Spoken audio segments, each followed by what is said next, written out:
A graça e a paz do nosso Senhor e Salvador Jesus Cristo, a Ele a honra, a Ele a glória, a Ele todo louvor.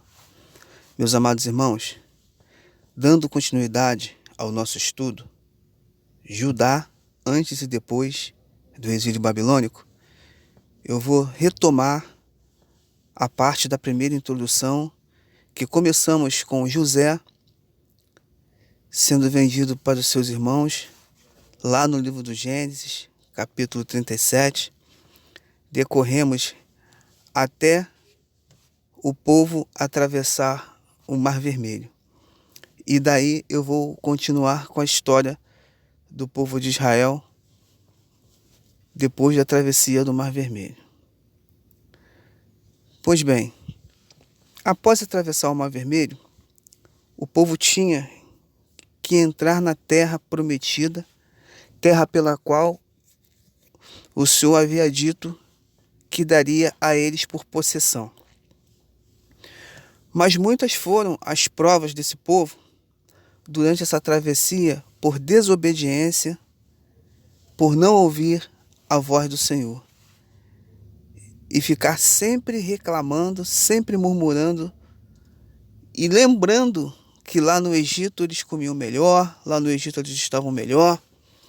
Então nós percebemos que a trajetória da vida do povo de Israel, ela sempre foi uma trajetória complicada, uma trajetória de reclamação, de murmuração, e depois que eles entram na terra prometida, é uma trajetória de decadência total, uma decadência espiritual total. Pois bem, Moisés agora é o legislador do povo. O povo tem que caminhar durante aí um período de tempo pelo deserto do Sinai, até chegar à terra prometida. Por causa da desobediência do povo e das murmurações, o povo demorou 40 anos para entrar na terra prometida. Uma terra que não estava tão longe, mas também não estava tão perto. Mas com certeza não levaria 40 anos para poder alcançá-la. Esses 40 anos o povo ficou andando em volta, ou seja, andando pelos mesmos lugares até que um dia o Senhor, de fato e de verdade, através de Josué, conseguiram entrar na terra prometida.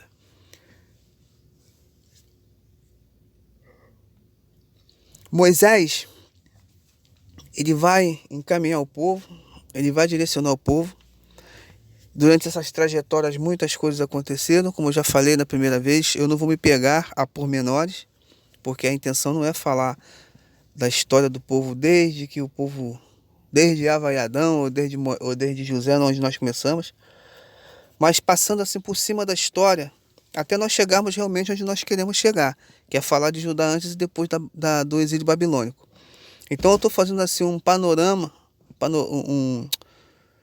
estou pegando assim a panorâmica da história para que nós possamos ter uma ideia, né, de como tudo começou, o que influenciou para que Israel viesse a ser o que foi até a sua decadência indo para a Babilônia. Então Moisés, ele era o legislador, teve a questão das serpentes ardentes, teve a questão da água que saiu da rocha, entre outras coisas, entre outros acontecimentos. Moisés agora ele vai guiar o povo até a entrada da terra prometida. Porém, o Moisés já estava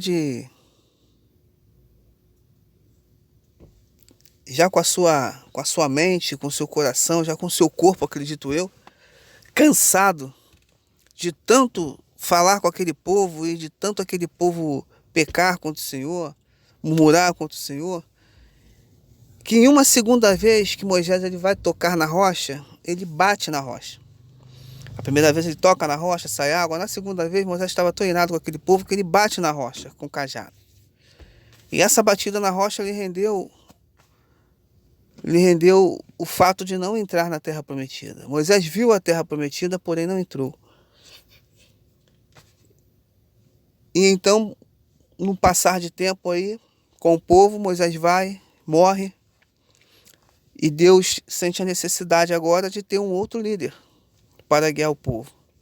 Porque, na verdade, Deus queria guiar esse povo até a terra prometida, e depois que eles tivessem tomado posse das suas terras, Deus agora queria ser o guia deles. Nós vamos ver isso mais à frente. Mas, por enquanto, estamos aí com Josué agora assumindo o lugar de Moisés e guiando o povo. Porém, o povo não tinha muita fé em Josué, porque o povo já estava acostumado de anos e anos ali andando com Moisés, né? E Josué estava começando agora o seu ministério de legislador no lugar de Moisés.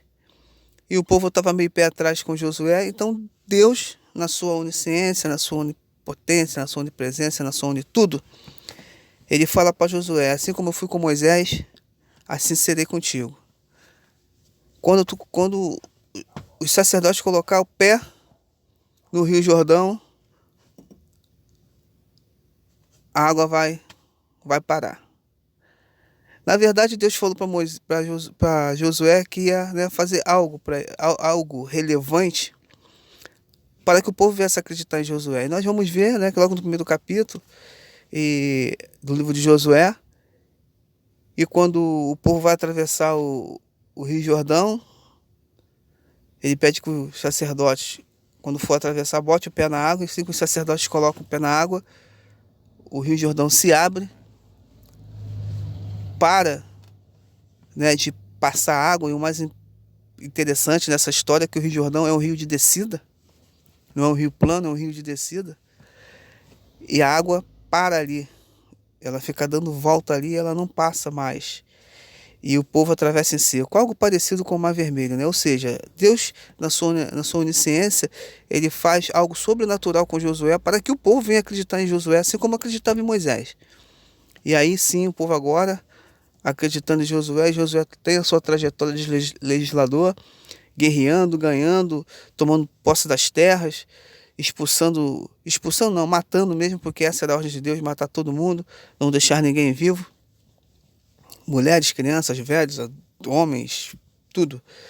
E Josué vai fazendo isso, e vai tomando posse, e vai distribuindo a terra conforme Deus mandou, mas chega um determinado momento em que Josué morre.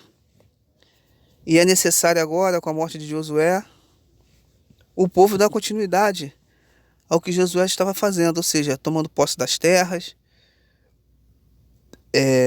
vencendo os inimigos, matando os inimigos, dar continuidade àquilo que Deus queria que fosse feito. Josué assume o comando, expulsa, mata os seus inimigos, que na verdade não eram inimigos, né? A gente já falamos sobre isso. Eram, na verdade, irmãos do povo de Israel, porque eram os descendentes de Cão, filho de Noé, Sem, Javé e Cão, de onde que saiu todo aquele povo que lutou contra Israel. Os descendentes de Cão são os filisteus, amorreus, jabuseus, todos os zeus que tem na Bíblia, que guerreou contra o povo de Israel a todo tempo de guerrear.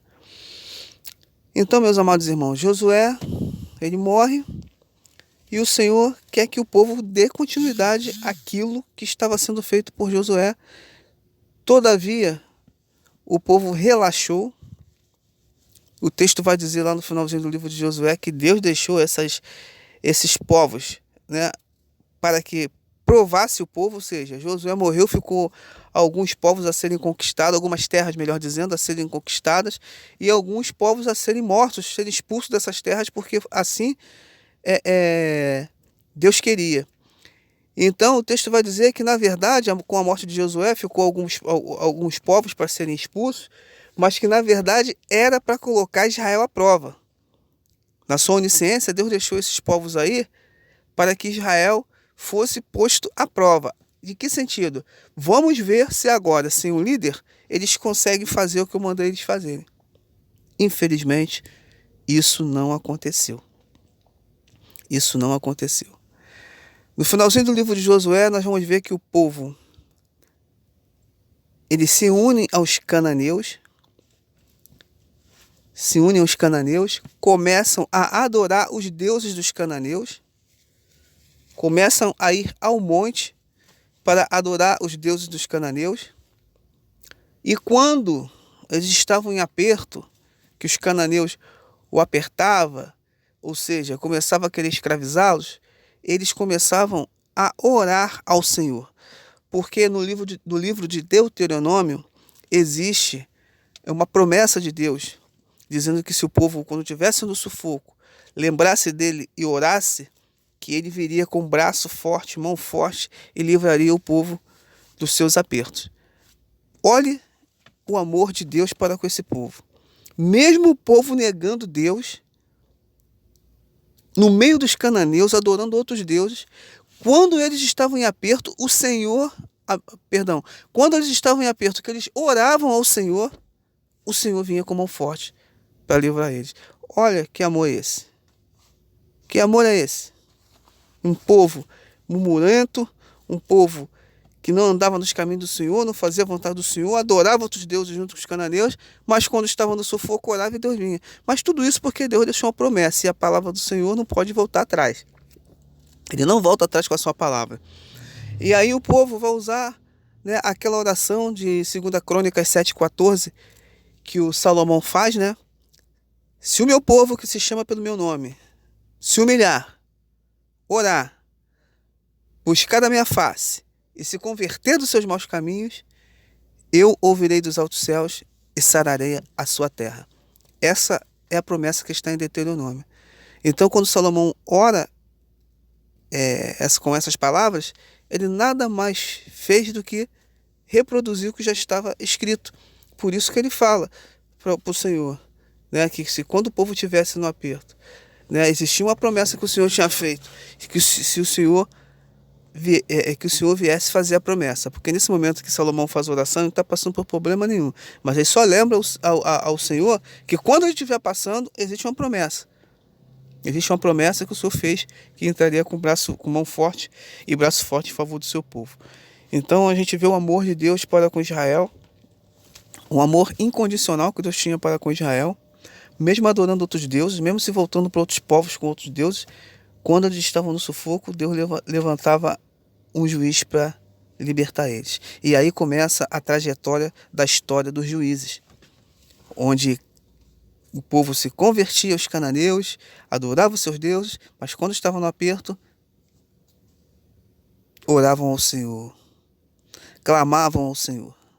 Aí o Senhor levantava um juiz, como levantou Débora, como levantou Sansão, como levantou Jefté, como levantou vários juízes. Todos esses juízes, eles foram levantados em um momento em que Israel estava passando um sufoco, um desespero, lá no meio dos outros povos, lá no meio do outro povo lá que estava adorando seus deuses, fazendo suas oblações, fazendo seus sacrifícios, mas aí quando estava no sufoco, orava ao Senhor levantava alguém para ser juiz e tirar o povo de lá do seu sufoco, assim como aconteceu com Sansão, que no caso de Sansão, na verdade, eram os filisteus que estavam sempre atacando o povo de Israel, e Sansão, né, através do Espírito Santo, pegava toda aquela força e ia lá e livrava o seu povo. Ou seja, não foi uma sequência assim, que o povo estava sempre adorando outros deuses. No caso de Sansão, não. No caso de Sansão, eram os filisteus que estavam sempre apertando Israel. Porque Israel, nesse momento, Israel não tinha um exército, Israel não tinha um povo que dava para lutar contra os filisteus. Mas aí Deus levanta um homem chamado Sansão para ser juiz de Israel e lhe dá uma força sobrenatural através do Espírito Santo para que ele sozinho conseguia matar não sei quantos lá soldados dos filisteus. Então a gente percebe, amados irmãos, o amor de Deus para com esse povo. Errando, vacilando, pisando na bola, não andando dos estatutos de Deus, não andando na vontade do Senhor, adorando deuses estranhos. indo adorar deuses de outros povos, mas quando estava no sufoco, orava, Deus entrava com mão forte para livrar esse povo do seu sufoco. Esse Deus é maravilhoso, né? Esse Deus é maravilhoso demais, irmãos. E a história do povo de Israel aí vai continuar. Várias nuances vão acontecendo. E aí nós podemos perceber que mais à frente nós vamos ter aí, lá no livro de 2 Samuel, o nascimento de Josué, na verdade para substituir os filhos de Eli, porque os filhos de Eli estavam fazendo coisas que não agradavam ao Senhor. Ana, por sua vez, não tinha filhos, entrega esse seu filho ao templo. E eu já estou adiantando a história, irmãos, porque não adianta eu contar todos os livros até chegar nos profetas, onde nós vamos realmente começar a história de Judá. Mas, como eu já falei, um panorama, né, da história para que a gente entenda os propósitos de Deus. Então aí Samuel é entregue no templo para o sacerdote Eli, sua família toda morre, como Deus falou que ia matar, e matou todos eles. E Samuel agora ele assume o templo, já ainda criança, ele assume o templo como sacerdote. E depois ele passa a ser, como ele foi, né, o único profeta, sacerdote. E tem mais uma coisa que eu esqueci que Samuel foi: profeta, sacerdote e juiz, né? Samuel também foi juiz. Então ele foi o único que teve 3 ofícios: juiz, sacerdote e profeta. Então, irmãos, nós sabemos que Samuel assume o templo, ele vai crescer dentro do templo, e num período de tempo determinado por Deus, ele vai ser chamado pelo Senhor para ir até a casa de Jessé, para ungir um dos filhos de Jessé, que todo mundo sabe que é o Davi. Porém, antes disso, quem assume o reinado, porque o povo pede um rei a Samuel. Samuel reclama com o Senhor fala que eles não estão rejeitando a Samuel, estão rejeitando a ele. E fala assim: dá um rei para o povo não quer um rei, dá um rei para eles. Então é escolhido Saul, não é escolhido por Deus, foi escolhido pelo povo, porque Deus não queria. Quando a gente fala que é escolhido pelo povo, porque Deus não queria que tivesse rei. Então o povo queria, ele deu Saul. Mas Saul não era o rei que realmente Deus queria. O rei que Deus queria era o rei Davi. Era Davi que foi ungido ainda moço pelas mãos de Samuel. E aí, meus amados irmãos, fica 40 anos reinando Saul. Depois Saul morre, entra entra Davi. 40 anos Davi reina. Depois Salomão, mais 40 anos.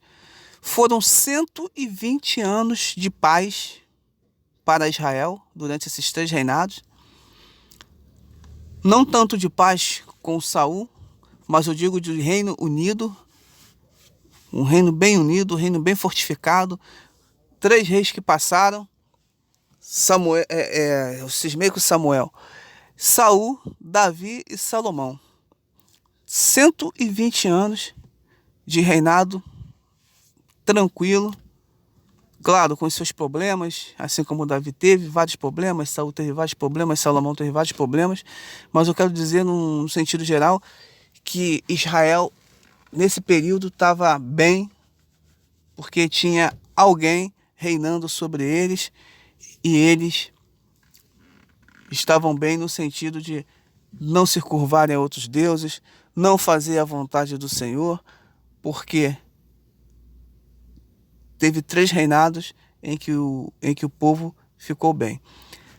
É claro e é óbvio que no final já do reinado de Salomão agora se converte a outros deuses, aliás, a vários deuses, a Quemós, e entre outros. E os Siquemós fica sempre na minha mente, porque eu acho de todos eles sendo ruins, mas a oferenda que se fazia a Quemós era a pior oferenda que tinha, ou seja, aquela em que tinha que queimar uma criança para cultuar a Quemós. E Salomão participou disso, além de fazer um templo a Quemós em frente ao de Jerusalém. Então, meus amados irmãos, eu termino essa segunda e última introdução por aqui, parando aí no finalzinho da morte de Salomão, porque Deus depois vai e suscita os inimigos de Salomão para vir atrás dele,